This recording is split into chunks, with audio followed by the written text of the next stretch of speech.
The Outsiders. Chapter 8. The nurses wouldn't let us see Johnny. He was in critical condition, no visitors. But Two-Bit wouldn't take no for an answer. That was his buddy in there, and he aimed to see him. We both begged and pleaded, but we were getting nowhere until the doctor found out what was going on. "Let them go in," he said to the nurse. "He's been asking for them. It can't hurt now." Two-Bit didn't notice the expression in his voice. It's true, I thought numbly. He is dying. We went in practically on tiptoe because of the quietness of the hospital scared us. Johnny was lying still with his eyes closed, but then Two-Bit said, "Hey, Johnny kid." He opened them and he looked at us, trying to grin. "Hey, y'all." The nurse, who was pulling the shades open, smiled and said, "So he can talk after all." Two-Bit looked around. "They treating you okay, kid?" "Don't," Johnny gasped. "Don't let me put enough grease on my hair." "Don't talk," Two-Bit said, pulling on a chair. "Just listen. We'll bring you some hair grease next time. We're having the big rumble tonight." Johnny's huge black eyes widened a little, but he didn't say anything. "It's too bad you and Dally can't be in it. It's the first big rumble we've had, not counting the time we whipped Shepard's outfit." "He came by," Johnny said. "Tim Shepard?" Johnny nodded. "Came to see Dally." Tim and Dallas had always been buddies.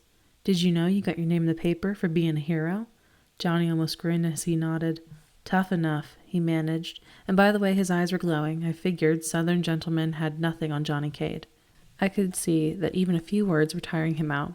He was as pale as a pillow and looked awful. Two-Bit pretended not to notice.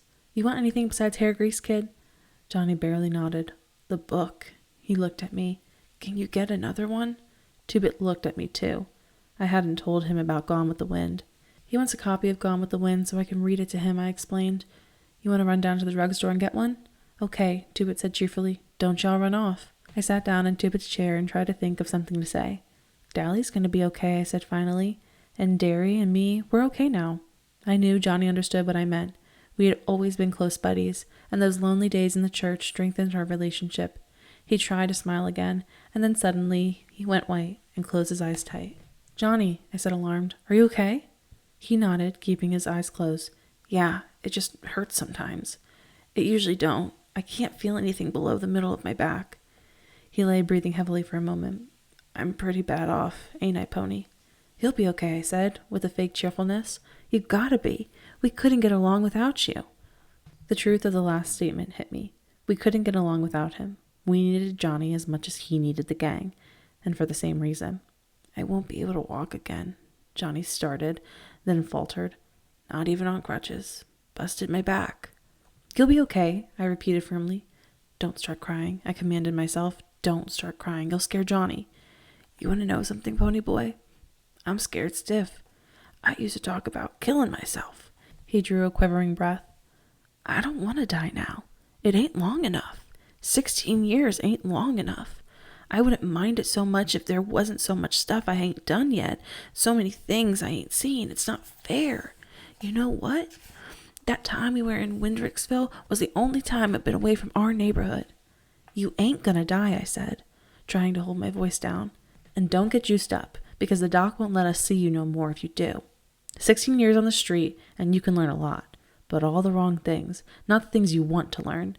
16 years on the street and you see a lot, but all the wrong sights, not the sights you want to see." Johnny closed his eyes and rested quietly for a minute.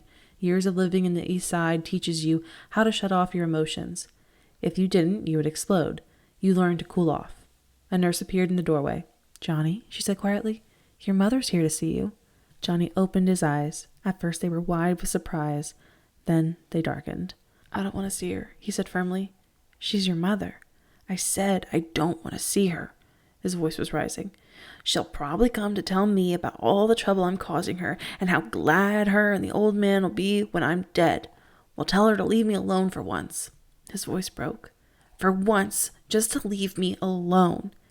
He was struggling to sit up, but suddenly he gasped, went whiter than a pillowcase, and passed out cold. The nurse hurried me out the door. I was afraid of something like this if he saw anyone. I ran into Two-Bit, who was coming in. "You can't see him now," the nurse said, so Two-Bit handed her the book. "Make sure he can see it when he comes around." She took it and closed the door behind her. Two-Bit stood and looked at the door for a long time. "I wish it was any one of us except Johnny," he said, and his voice was serious for once. "We could get along without anyone but Johnny." Turning abruptly, he said, "Let's go see Dallas."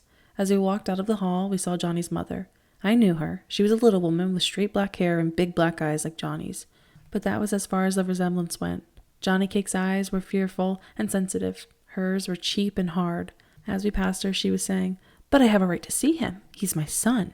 After all the trouble his father and I have gone to raise him, this is our reward?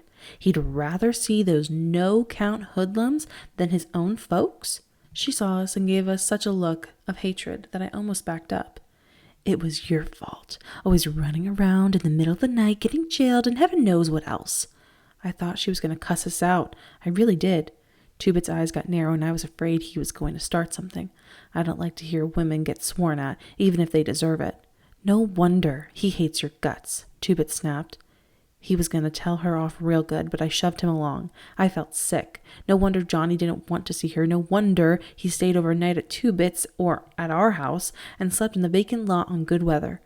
I remembered my mother, beautiful and golden like soda, and wise and firm like dairy. Oh, Lordy, there was a catch in Two-Bit's voice, and he was closer to tears than I'd ever seen him. He has to live with that. We hurried into the elevator to get to the next floor. I hoped the nurse would have enough sense to not let Johnny's mother see him. It would kill him. Dally was arguing with one of the nurses when we came in. He grinned at us. "Man, am I glad to see you. These hospital people won't let me smoke, and I want out." We sat down, grinning at each other. Dally was in his usual mean, orny self, and was okay. Shepard came by to see me a while ago. "That's what Johnny said. What do you want?" Said he saw my picture in the paper and couldn't believe it didn't have "wanted dead or alive" under it. He mostly came to rub it in about the rumble. Man, I hate not being in that. Only last week Tim Shepard had cracked 3 of Dally's ribs, but Dally and Tim Shepard had always been buddies. No matter how they fought, they were 2 of a kind, and they knew it. Dally was grinning at me. "Kid, you scared the devil out of me the other day. I thought I'd killed you." "Me?" I said, puzzled. "Why?" "When you jumped out of the church, I meant to hit you just hard enough to knock you down and put out the fire, but when you dropped like a ton of lead, I thought I aimed too high and broke your neck." He thought for a minute. "I'm glad I didn't, though." "I bet," I said with a grin. I never liked Dally. But then, for the first time, I felt like he was my buddy, and all because he was glad he hadn't killed me. Dally looked out the window. He sounded very casual. "How's the kid?" "We just left him," Two-Bit said, and I could tell that he was debating whether to tell Dally the truth or not. "I don't know about stuff like this, but, well, he seemed pretty bad to me. He passed out cold before we left him." Dally's jawline went white as he swore between clenched teeth. "Two-Bit, you still got that fancy black-handled switch?" "Yeah." "Give it here." Two-Bit reached into his back pocket for his prized possession. It was a jet-handled switchblade 10 inches long that would flash open at a mere breath. It was the reward of 2 hours of walking aimlessly around a hardware store to divert suspicion. He kept it razor sharp. As far as I knew, he had never pulled it on anyone. He used his plain pocket knife when he needed a blade. But it was his showpiece, his pride and joy. Every time he ran into a new hood, he pulled it out and showed off with it. Dally knew how much that knife meant to Two-Bit, and if he needed a blade bad enough to ask for it, well, he needed a blade. That was all there was to it. Two-Bit handed it over to Dally without a moment's hesitation. "We gotta win that fight tonight," Dally said. His voice was hard. "We gotta get even with the Socias, for Johnny." He put the switchblade under his pillow and lay back, staring at the ceiling. We left. We knew better than to talk to Dally when his eyes were blazing and he was in a mood like that. We decided to catch the bus home. I didn't feel much like walking or trying to hitch a ride. Two-Bit left me sitting on the bench at the bus stop while he went to a gas station to buy some cigarettes. I was kind of sick to my stomach and sort of groggy. I was nearly asleep when I felt someone's hand on my forehead. I almost jumped out of my skin. Two-Bit was looking down at me worriedly. "You feel okay? You're awful hot." "I'm all right," I said, and when he looked at me as if he didn't believe me, I got a little panicky. "Don't tell Derry, okay? Come on, Two-Bit, be a buddy. I'll be well by tonight. I'll take a bunch of aspirins." "All right," Two-Bit said reluctantly, "but Derry'll kill me if you're really sick, and go ahead and fight anyway."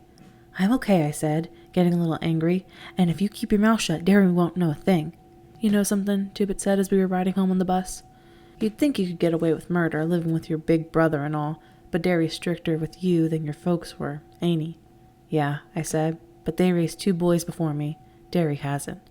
You know, the only thing that keeps Derry from being a Soc is us." "I know," I said. I had known it for a long time. In spite of not having much money, the only reason Derry couldn't be a soch was us. The gang, me and Soda. Derry was too smart to be a greaser. I don't know how I knew, I just did. And I was kind of sorry. I was silent most of the way home. I was thinking about the rumble. I had a sick feeling in my stomach, and it wasn't from being ill. It was the same kind of helplessness I felt that night Derry yelled at me for going to sleep in the lot. I had the same deathly fear that something was going to happen that none of us could stop. As we got off the bus, I finally said it. Tonight, I don't like it one bit. Two-Bit pretended not to understand. I never knew you played chicken in a rumble before, not even when you was a little kid. I knew he was trying to make me mad, but I took the bait anyway. I ain't a chicken, Two-Bit Matthews, and you know it, I said angrily. Ain't I a Curtis? Same as Soda and Derry? Two-Bit couldn't deny this, and I went on. I mean, I got an awful feeling something's gonna happen. Something is going to happen. We're gonna stomp the Socia's guts. That's what. Two-Bit knew what I meant, but he doggedly pretended to not know. He seemed to feel that if you said something was all right, it immediately was, no matter what. He had been that way all his life, and I don't expect he'll change. Soda Pop would have understood, and we would have had tried to figure it out together, but Two-Bit just ain't Soda, not by a long shot. Cherry Valance was sitting in her Corvair by the vacant lot when we came by. Her long hair was pinned up, and in daylight she was even better looking. That Stingray was one tough car, a bright red one. It was cool. Hi, Ponyboy, she said. Hi, Two-Bit. Two-Bit stopped. Apparently Cherry had shown up there before during the week Johnny and I had spent in Windricksville. What's up with the big time? She tightened the strings on her ski jacket. They play your way. No weapons, fair deal. Your rules. You sure? She nodded. Randy told me. He knows for sure. Two-Bit turned and started home. Thanks, Cherry. Ponyboy, stay a minute, Cherry said. I stopped and went back to her car. Randy's not going to show up at the rumble. Yeah, I said. I know. He's not scared. He's just sick of fighting. Bob, she swallowed, then went on quickly. Bob was his best buddy since grade school. I thought of Soda and Steve. What if one of them saw the other killed? Would that make them stop fighting? No, I thought. Maybe it would make Soda stop, but not Steve. He'd go on hating and fighting. Maybe that was what Bob would have done if it had been Randy instead of him. How's Johnny? Not so good, I said. Will you go up to see him? She shook her head. No, I couldn't. Why not? I demanded. It was the least she could do. It was her boyfriend who caused it all. And then I stopped. Her boyfriend. I couldn't, she said in a quiet, desperate voice. He killed Bob. Oh, maybe Bob asked for it. I know he did, but I could never look at the person who killed him. You only knew his bad side. He could be sweet sometimes, and friendly, but when he got drunk, it was that part of him that beat up Johnny. I knew it was Bob when you told me the story. He was so proud of his rings. Why do people sell liquor to boys? Why? I know there's a law against it, but kids get it anyway. I can't go see Johnny. I know I'm too young to be in love and all that, and Bob was something special. He wasn't just any boy. He had something that made people follow him, something that marked him different, maybe a little better than the crowd. Do you know what I mean? I did. Cherry saw the same things in Dallas. That's why she was afraid to see him, afraid of loving him. I knew what she meant all right. But she also meant she wouldn't go to see Johnny because he had killed Bob. That's okay, I said sharply. It wasn't Johnny's fault. Bob was a booze hound, and Cherry went for boys who were bound for trouble. I wouldn't want you to see him. You're a traitor to your own kind and not loyal to us. Do you think your spying for us makes up for the fact that you're sitting there in a Corvair while my brother drops out of school to get a job? Don't you ever feel sorry for us. Don't you ever try to give us handouts and then feel high and mighty about it. I started to turn and walk off, but something in Cherry's face made me stop. I was ashamed. I can't stand to see girls cry. She wasn't crying, but she was close to it. I wasn't trying to give you charity, Ponyboy. I only wanted to help. I liked you from the start, the way you talked. You're a nice kid, Ponyboy. Do you realize how scarce nice kids are nowadays? Wouldn't you try to help me if you could? I would. I'd help her and Randy both if I could. Hey, I said suddenly. Can you see the sunset real good from the west side? She blinked, startled, then smiled. Real good. You can see it good from the east side too, I said quietly.